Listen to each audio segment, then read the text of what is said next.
చంటి వాళ్ళ అమ్మ అయితే చంటిని బాగా రెడీ చేసి తను చైను అవన్నీ వేసి కళ్ళారా చూసుకుంటుంది.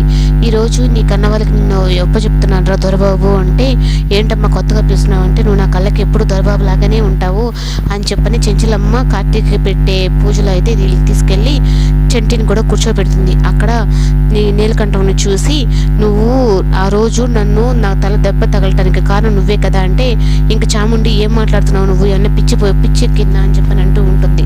ఇంకా అలాగా నీకు అప్పుడు కాదు తోయడు ఇప్పుడే తోస్తానని చెప్పని తను తోసిపోతుంటే ఇలా చంటి అయితే వస్తాడు.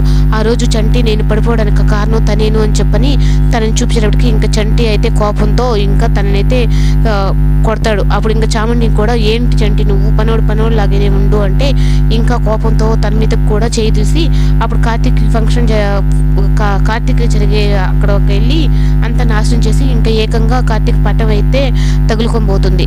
అదంతా చూసి చెంచులమ్మ అయితే ఇంకా చంటి అని అరుస్తున్నా కానీ చంటి వినిపించుకోకుండా, మా అమ్మనే కొట్టి అంత వాడివి అవుతావా నువ్వు అని చెప్పని, నీ ప్రాణం తీస్తాను ఈ రోజు అని చెప్పని అంటూ ఉంటుంది.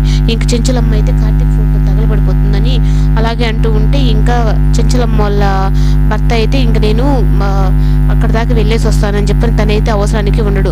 కానీ చెంచులమ్మ దగ్గర అయితే ఆ చంటి వాళ్ళ అమ్మ అయితే, మీరు తన గురించి ఆలోచిస్తున్నారు కానీ బతుకుని మీ కొడుకుని గురించి ఆలోచించారా అని చెప్పని నిజం చెప్పేస్తుంది.